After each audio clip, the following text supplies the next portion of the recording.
Assalaamu calaykum. Maanta waxaan ka hadli doonaa qaybtii labaad macluumaad ku saabsan caasimadaha dalalka Afrika, cabirka bedka ay ku fadhiyaan iyo tirada bulshada ku nool. Qaybtii hore waxaan uga soo hadalnay dalalka Afrika ee ku teedsan waqooyiga iyo galbeedka Afrika. Mar kale ku soo dhawaada macluumaad ku saabsan caasimadaha dalalka ku yaala bariga Afrika.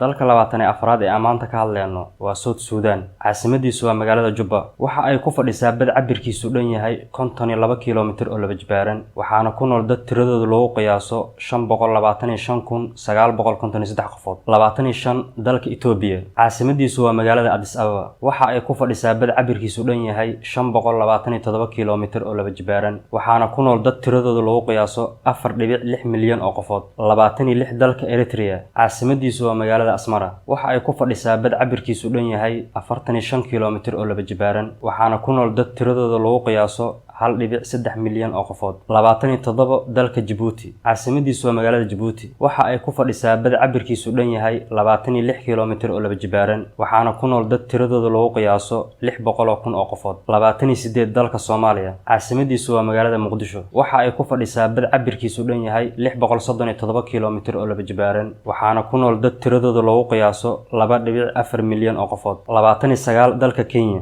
Caasimadiisu waa magaalada Nairobi. Waxa ay ku fadhisaa bad cabirkiisu dhan yahay 696 kiiloomitir oo laba jibaaran, waxaana ku nool dad tiradooda lagu qiyaaso 4.4 milyan oo qofood. 30 dalka Tanzania. Caasimadiisu waa magaalada Dodoma. Waxa ay ku fadhisaa bad cabirkiisu dhan yahay 418 kiiloomitir oo laba jibaaran, waxaana ku nool dad tiradooda lagu qiyaaso 2.1 milyan oo qofood. 31 dalka Burundi. Caasimadiisu waa magaalada Kitega. Waxa ay ku fadhisaa bad cabirkiisu dhan yahay 22 kiiloomitir oo laba jibaaran, waxaana ku nool dad tiradooda lagu qiyaaso 135,467 qofood. 32 dalka Rwanda. Caasimadiisu waa magaalada Kigali. Waxa ay ku fadhisaa bad cabirkiisu dhan yahay 730 kiiloomitir oo laba jibaaran, waxaana ku nool dad tiradooda lagu qiyaaso 859,332 qofood. 33 dalka Uganda. Caasimadiisu waa magaalada Kampala. Waxa ay ku fadhisaa bad cabirkiisu dhan yahay 189 kiiloomitir oo laba jibaaran, waxaana ku nool dad tiradooda lagu qiyaaso 1.5 milyan oo qofood. 34 dalka Madagascar. Caasimadiisu waa magaalada Antananarivo. Waxa ay ku fadhisaa bad cabirkiisu dhan yahay 1276 kiiloomitir oo laba jibaaran, waxaana ku nool dad tiradooda lagu qiyaaso 1.2 milyan oo qofood. 35 dalka Comoros. Caasimadiisu waa magaalada Moroni. Waxa ay ku fadhisaa bad cabirkiisu dhan yahay 30 kiiloomitir oo laba jibaaran, waxaana ku nool dad tiradooda lagu qiyaaso 111,326 qofood. 36 dalka Seychelles. Caasimadiisu waa magaalada Victoria. Waxa ay ku fadhisaa bad cabirkiisu dhan yahay 20 kiiloomitir oo laba jibaaran, waxaana ku nool dad tiradooda lagu qiyaaso 26,450 qofood. 37 dalka Mauritius. Caasimadiisu waa magaalada Portolus.